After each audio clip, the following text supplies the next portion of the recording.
할렐루야. 오늘 설교 제목은 예수님을 통하여 성도가 누리는 유익이라는 말씀으로 하나님의 말씀을 전하겠습니다. 여러분, 이익과 유익의 차이를 아십니까? 이익과 유익, 다 익자로 끝나지만 하나는 이익이고 하나는 유익이에요. 어느 한 기독교 신문 칼럼을 제가 읽어본 적이 있습니다. 그 칼럼에서 한 신학교 학장이신 목사님이 이런 말을 했습니다. 남으로부터 무엇인가를 취하여 남기고자 하는 행위가 이익이라면 반대로 남에게 도움을 주는 행위를 유익이라고 한다. 사람은 이익이 아니면 유익의 두 행동으로 살아갈 수밖에 없다.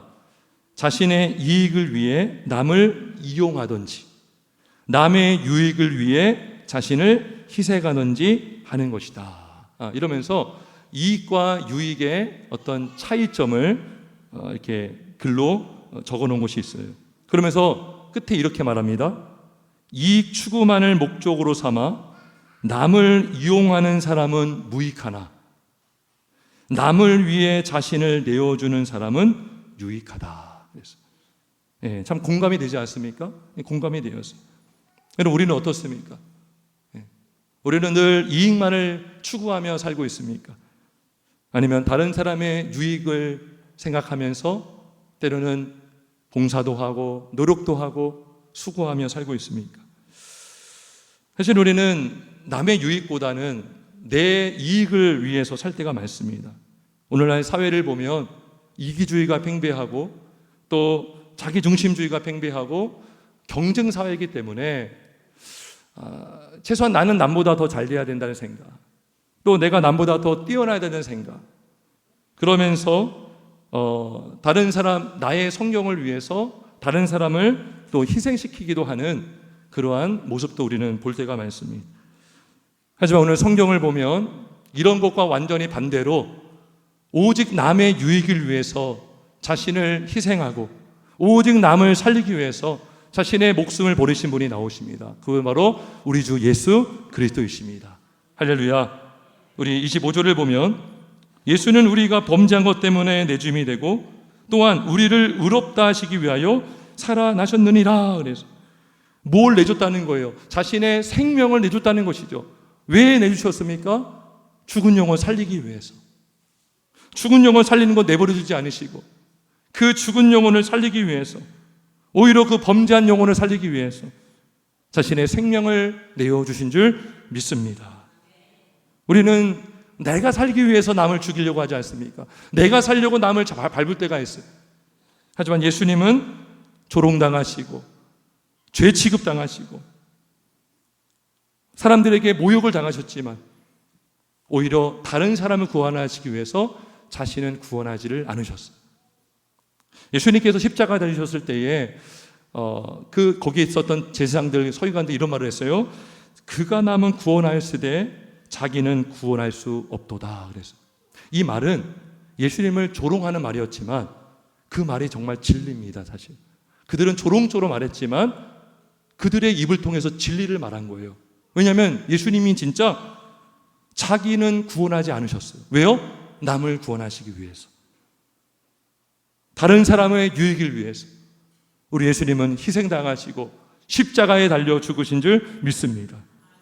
여러분, 근데 구원은 무엇입니까? 구원은 단순히 죽어서 천국 가는 것만을 구원으로 말하지 않습니다. 우리가 구원받은 그 유익이 있어요.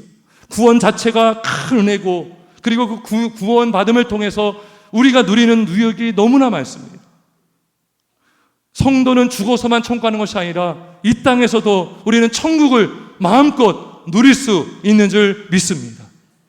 성령께서 우리에게 보증으로 임하여 주시고 우리는 얼마든지 성령을 의지하여 이 땅에서 천국을 누리며 살 수가 있는 것이죠. 그래서 예수님께서 우리를 죄에서 구원하실 뿐만 아니라 그 구원받은 상태를 통해서 성도가 이 땅에서 예수님 때문에 유익을 얻게 하시고 누리게 하시는을 믿기를 주의 이름으로 축원합니다. 그래서 오늘 설교 제목이 뭐라고요? 성도가 누리는 유익입니다. 누굴 통해서? 예수님을 통해서. 오늘 세 가지 유익이 나옵니다. 자, 첫 번째, 성도가 첫째로 예수님 통해서 얻는 유익이 뭡니까? 그건 바로 예수님을 통하여 하나님과 화평한 관계를 누릴 수가 있습니다. 할렐루야. 누구와 화평한 관계라고요? 하나님과 화평한 관계. 우리 1절 한번 가시겠습니다. 1절 시작.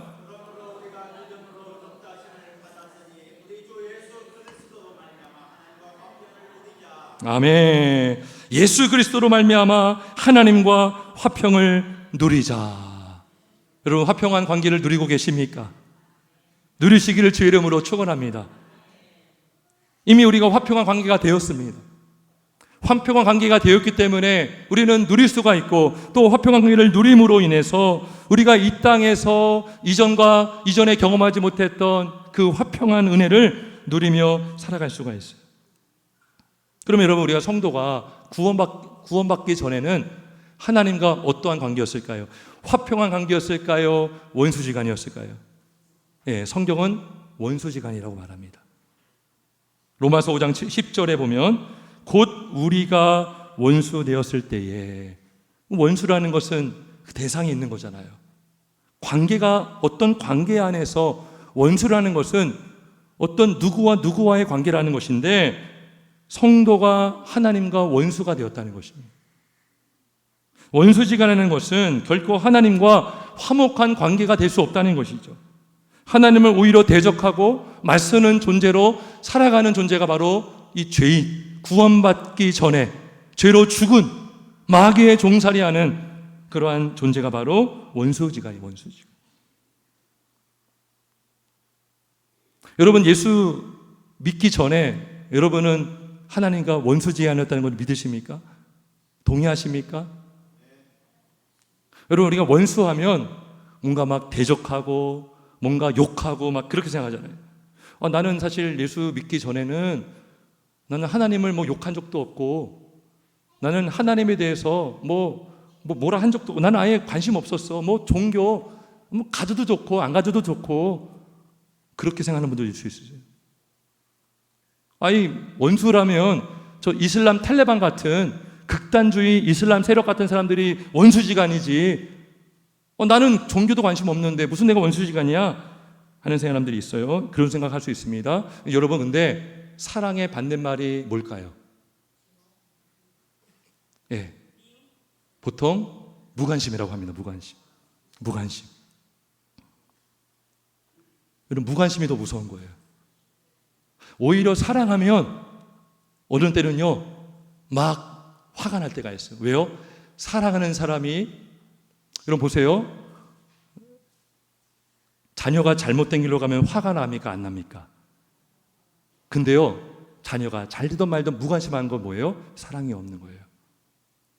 사랑의 반대말은 보통 미움이 아니라 무관심이라고 합니다. 근데 실제로 예수님도 이 세대를 보면서, 무관심한 세대를 보면서 한탄하셨어요.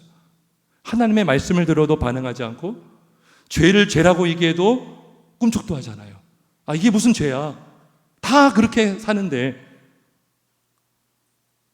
마태복음 11장 17절에 보면 우리가 너희를 향하여 피를 불어도 너희가 춤추지 않고 우리가 슬피 울어도 너희가 가슴을 치지 아니하였다함과 같도다. 이 땅에 많은 사람들이 하나님께서 하시는 말씀을 들으려하지 않습니다. 그게 이게 무관심이 한 거고요, 하나님과 원수지간인 모습인 거예요. 어떤 사람들은 툭툭 말을 던집니다. 하나님이 어디 있어? 나는 죄를 져본 적이 없고, 나는 남한테 피해 한 번도 준 적이 없어. 나는 깨끗해. 여러분, 그러한 말 한마디 한마디가 어떤 행동을 하는지 아세요? 하나님을 거짓말쟁이로 만드는 거예요. 요한일서 1장 10절에 만일 우리가 범죄하지 아니하였다 하면 하나님을 거짓말하는 이로 만드는 것이니 그랬어요. 성경은 우리가 죄인임을 증거하고 있고 우리가 얼마나 악한 존재임을 폭로하고 있습니다. 근데 성경을 보고도 나는 죄가 없어 라고 하는 것은 무슨 말입니까? 하나님의 말씀을 부정하는 것이고 하나님의 말씀을 거짓말로 몰아가는 것입니다. 하나님을 거짓말쟁이로 만드는 거예요. 요한복음 5장 10절에도 하나님을 믿지 아니하는 자는 하나님을 거짓말하는 자로 만든다 그러죠. 여러분, 어떤 사람이 여러분한테 당신 거짓말쟁이 하면 기분 나쁘잖아요. 그거 명예훼손죄입니다. 모욕을 당하는 거예요. 근데 우리가 죄가 없다, 하나님이 없다라고 하는 말 자체가 하나님을 우리가 모독하는 거예요. 하나님이 없다라고 하고 나는 깨끗하다고 하는 그 말 자체가 성경을 부정하는 것이고 하나님을 거짓말쟁이로 만드는 것입니다. 그래서 우리가 원수라고 하면 무슨 교회에 불 지르고 막 이슬람 단체들이 막 기독교인들을 죽이고 이런 행동이 아니라 우리가 무심코 하나님을 떠나 살면서 하는 행위들, 하는 언행 습관, 이런 게 다 뭐예요? 하나님을 모독하고 하나님의 영광을 가리는 큰 죄가 되는 것입니다. 이런 사람들 안에는 여러분 평강한 마음이 있을까요, 없을까요? 평강이 없습니다. 이사야 48장 22절에 여호와께서 말씀하시되 악인에게는 평강이 없다 하셨느니라. 그래서 평강이 없습니다. 하나님을 떠나서 사는 사람, 하나님을 멀리하는 그 영혼은 참된 평안이 없어요. 겉으로 보기에는 평안한 것처럼 보이죠. 행복한 것처럼 보이죠. 하지만 그 심령 깊숙이 울고 있어요. 아파하고 있어요. 그리고 힘들어하고 있습니다. 아담이 첫 범죄를 한 이후에 아담에게 어떠한 변화가 생겼습니까? 숨어버렸어요. 나무 뒤로 숨어버렸어요. 내가 두려워해서 숨었습니다 그랬어요. 그 두려워했다는 것은 하나님을 사랑해서 두려워한 것이 아니라 하나님의 말씀을 어겼기 때문에 하나님의 사이에 그 죄가 있으므로 하나님을 떠난 그 상태를 말해주고 있는 것이죠. 가인이 동생 아벨을 살인했을 때에 가인이 뭐라고 했습니까? 나를 만나는 사람마다 나를 죽일 것 같습니다. 두려운 거예요. 평안이 없는 거예요. 왜 다윗을 사울이 죽이려고 했습니까? 사울에게는 두려움이 있는 것이죠. 사울이 인기가 올라가면 올라갈수록 자기 자신이 위태롭고 사무엘상을 가만히 보잖아요. 그러면 사울이 자기 아들 요나단을 왕위로 주려고 했던 것 같아요. 근데 다윗이 인기가 올라가니까 자기의 위치도 위태롭고 내 아들 요나단도 왕위를 이어갈 수 없다는 생각을 하니까 두려운 거예요. 그래가지고 다윗을 죽이려고 하지 않았습니까? 이들의 특징이 뭡니까? 공통점이 있어요. 평강이 없다는 거예요. 이유는 간단하죠. 하나님과 화목하지 않으면 평강이 없습니다. 참된 평안을 누릴 수가 없습니다. 이 세상을 내 힘으로 하려고 하기 때문에 내 힘으로 권력을 쌓고 그 권력을 지키기 위해서 얼마나 노력을 합니까? 내가 그 자리 빼앗기면 어떡하나? 내가 그 자리에서 물러나면 어떡하나? 나보다 남이 더 잘하면 열등감에 빠지고 또 시기하게 되고 질투하게 되고 앞날의 모든 인생을 내가 다 주관해야 된다고 생각하면 그 짐이 얼마나 큽니까? 평안할 날이 없죠. 그게 뭡니까? 사울의 모습이었고 가인의 모습이었던 거예요. 하지만 성도는 그리스도 예수 안에서 하나님과 화평한 관계가 되므로 참된 평안을 얻고 누리며 살아갈 수 있는 줄 믿습니다. 마태복음 11장 18절 29절 수고하고 무거운 짐진 자들아 다 내게로 오라 내가 너희를 쉬게 하리라 나는 마음이 온유하고 겸손하니 내게 와서 내게 배우라 그리하면 너희 마음이 쉼을 얻으리니. 그래서 마음의 쉼을 얻는 것 오직 그리스도 예수를 통해서 하나님과 화평한 관계에 있는 성도만이 누릴 수 있는 하나님의 큰 은혜요 유익인 줄 믿습니다. 그래서 성도는 의심보다 믿음을 갖고 살아갈 수 있고요, 염려보다 평안을, 그리고 걱정보다 소망을 갖고 살아갈 수가 있습니다. 하나님이 나의 아버지가 되시고 나를 보호하시고 나를 인도하시고 나를 붙들어 주심을 믿기 때문에 하늘에 나는 새도 하나님이 돌보시고 꽃도 하나님이 입히시거든 하물며 천부께서 너희를 돌보지 아니하시겠느냐. 할렐루야. 너희 염려를 다 주께 맡기라. 이는 그가 너희를 돌보심이라. 누가 돌보십니까? 우리 하나님 아버지께서 그리스도 예수 안에서 우리를 돌보시고 보호하시고 인도하시는 줄 믿습니다. 여러분, 인간이 가장 두려워하는 게 뭡니까? 죽음 아닙니까? 죽음 앞에는 다 두려워합니다. 근데 믿음을 갖고 믿음이 자라면 죽음도 두렵지 않은 줄 믿습니다. 왜 그렇습니까? 여러분, 성도에게 죽음은 무엇입니까? 끝이 아닙니다. 여러분, 죽음은 천국으로 가는 관문이요 문인 줄 믿습니다. 우리가 이 땅에 있다가 그 영혼이 천국으로 옮겨가는 것입니다. 믿지 않는 자들에게는 죽음은 심판입니다. 지옥으로 가는 관문입니다. 하지만 예수 믿는 성도에게는 그 죽음은 심판이 아니라 천국으로 가는 길이요 관문인 줄 믿기를 주 이름으로 축원합니다. 마지막 심판도 두렵지 않습니다. 그 심판의 날에 우리는 예수의 옷을 입고 하나님 앞에서 의롭다 칭함받고 우리는 영원한 천국에서 영생을 누리며 살게 될 줄 믿습니다. 이것이 다 하나님이 주시는 유익이요 예수님을 통해서 주시는 하나님과의 화평한 관계를 통해서 얻는 그 유익임을 믿기를 주 이름으로 축원합니다. 예수님이 그 은혜를 주시기 위해서 죽으셨어요. 그 유익을 주시기 위해서 자신의 몸을 내어 주신 줄 믿습니다. 두 번째로 성도는 어떤 유익을 받는가? 바로 예수 그리스도를 통하여 은혜 안에 서는 유익을 얻을 수가 있습니다. 어디 안에 있다고요? 은혜 안에. 은혜 안에. 우리 2절을 한번 같이 읽습니다. 2절 시작.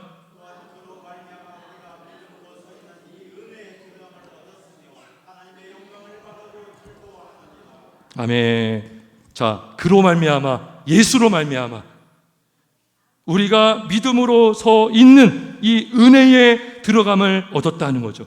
누가 이 은혜로 인도해 준 거예요? 예수님께서. 그죠? 은혜 안에 들어올 수 있도록 예수님이 도와준 거예요. 예수님이 이끌어 주신 거죠. 우리의 목자 되신 예수님께서 양을 인도하는 것처럼 우리 죽은 영혼을 살리시고 예수 안으로 우리를 인도해 주셨습니다. 그래서 누구든지 그리스도 예수 안에 있는 자에게는 결국 정죄함이 없고 예수 안에 있는 자는 새로운 피조물이 되어서 예수의 사람으로 영생을 얻고 누리며 살 수가 있는 것입니다. 예수 안에 있는 거죠. 하나님 나라로 들어온 거예요. 예수 안에 있다는 것은 천국에 이미 와 있다는 거예요. 예수 안에 있다는 것은 예수님의 그 은혜 나라의 백성으로 서 있게 된 줄 믿습니다. 이 은혜로 들어가는 것은 우리의 길이요 진리요 생명 되시는 예수님밖에 없는 거예요. 내가 곧 길이요 진리요 생명이니 나로 말미암자고는 아버지께 올 자가 없다 그랬어요. 예수님만의 유일한 구원의 길이요 예수님의 이름 외에는 다른 이름으로 구원받을 이름을 주신 일이 없는 줄 믿기를 주의 이름으로 축원합니다. 예수님만의 구원의 길이시다. 여러분, 은혜 안에 있다는 것은 은혜 위에 서 있다는 말과 같은 거예요. 여러분, 지금 은혜 위에 서 있습니까? 아니면 여러분의 공로 위에 서 있습니까? 여러분의 구원은 하나님의 은혜 위에 있습니까? 아니면 여러분의 행위 위에 있습니까? 네, 은혜 위에 있어야 여러분의 영혼은 안전하고 여러분은 구원을 받을 수가 있는 것입니다. 우리가 아무리 열심히 노력을 해도요 우리의 행위는 완전할 수가 없어요. 그 누구도 율법의 행위로 하나님 앞에 의롭다 여길 자가 없기 때문에 오직 하나님의 은혜, 예수님의 은혜 안과 위에 있을 때 우리는 든든히 서게 되는 줄 믿습니다. 근데 여러분, 똑같이 은혜 안에 있고 은혜 위에 서 있지만 누구는 막 다리가 흔들흔들 걸릴 수도 있고 어느 사람들은 잘 일어나지 못할 수도 있어요. 제가 지금 뭐 연세 많이 들은 분들 말하는 것이 아니라 제가 영적인 힘을 말하는 거예요. 영적인 힘. 여러분, 가정에 어떤 아기가 태어났어요. 그러면 그 아기는 태어나자마자 어떤 가정 안에 있는 거예요. 그죠? 그게 뭡니까? 그게 은혜 안에 있는 거거든요. 가정 안에 있어야 아기는 자랄 수 있죠. 근데 그 아기가요 자라야 되잖아요. 그죠? 여러분, 아기가요 누워있기만 하면 안 되잖아요. 처음에는 기어다니게 하다가 그 다음에 무릎으로 다니다가 그 다음에 서서 걷기도 하지 않습니까? 그죠? 교회가 필요한 거예요. 가정 안에 있어야 아기가 자랄 수 있는 것처럼 교회 안에 있으므로, 그리고 그 아기도 노력해야 되는 거예요. 막 걸으려고 애쓰지 않습니까? 그리고 부모님들이 도와주지 않습니까? 혼자 믿으면 자랄 수 없는 거예요. 은혜 안에 있는 것, 그 은혜 위에 서는 것은 하나님의 은혜인 것 맞지만, 우리가 견고하게 서 있는가 아니면 비실비실 서 있는가, 이건 차이가 있는 거예요. 그래서 하나님께서 은혜 위에 견고하게 설 수 있도록 은혜의 방편 3가지를 주셨어요. 우리 성경 공부하는 분들 다 배우셨어요. 은혜의 방편 3가지가 뭡니까? 말씀, 성례, 기도. 할렐루야. 말씀, 성례, 기도. 베드로전서 2장 2절에 말씀합니다. 갓난아기들 같이 순전하고 신령한 젖을 사모하라. 이는 그로 말미암아 너희 구원에 이르도록 자라게 하려 함이라. 그렇죠. 아기가 젖을 얼마나 사모합니까? 우리 모두가 말씀을 사모하고 말씀을 섭취하고 말씀을 듣고 말씀을 내 마음에 간직해 나갈 때에 우리는 믿음으로 든든히 서게 될 줄 믿습니다. 은혜 위에 굳게 서 있는 거예요. 은혜 위에 굳게 서 있는 거예요. 또 성도는 기도할 때 믿음이 자랄 수 있는 거예요. 예수님께서 늘 제자들에게 강조한 게 뭡니까? 기도하라, 기도하라, 기도하라 그래요. 너희가 시험에 들지 않게 깨어있어 기도하라. 마음에는 원이로되 육신이 약하도다 그랬어요. 예.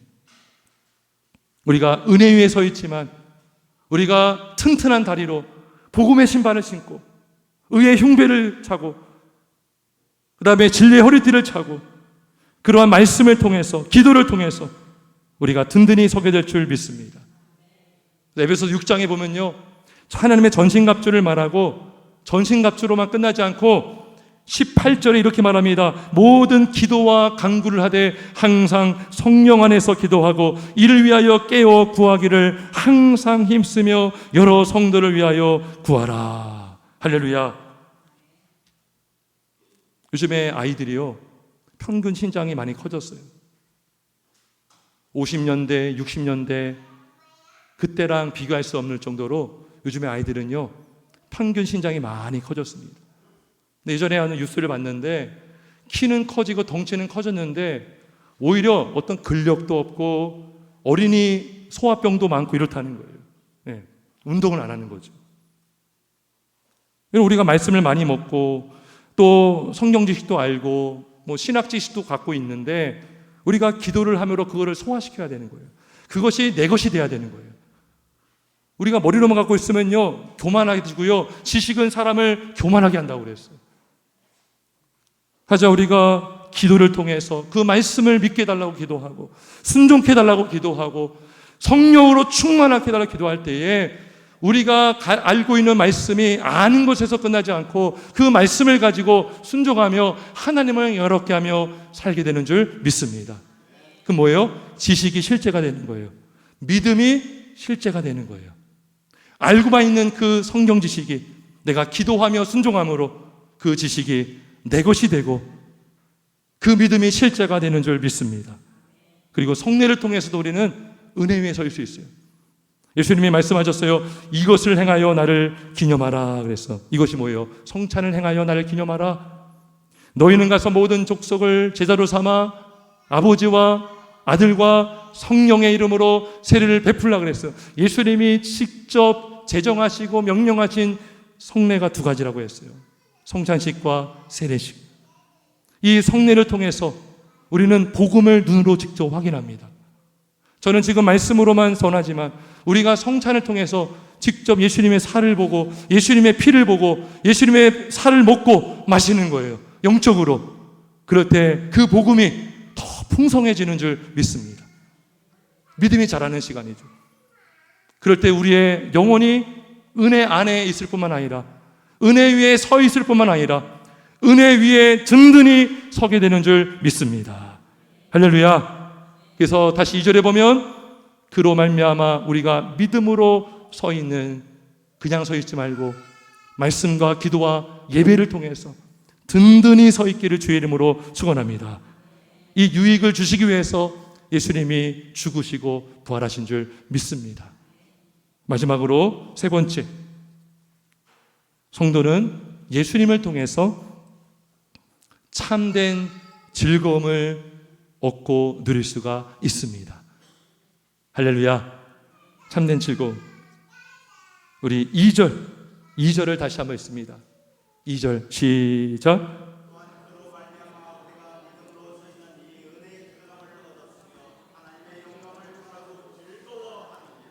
예, 지금 총 두 가지를 말했어요. 세 가지인데 첫 번째는 하나님과의 화평함, 두 번째는 은혜 안에 서 있음, 그 다음에 세 번째는 하나님의 영광을 바라고 즐거워하는 거. 즐거워하는 하나님의 영광. 우리가 이 땅에서는요, 하나님의 영광을 다 알 수 없습니다. 우리의 생각과 우리의 이성과 우리의 믿음은 완전하지 않기 때문에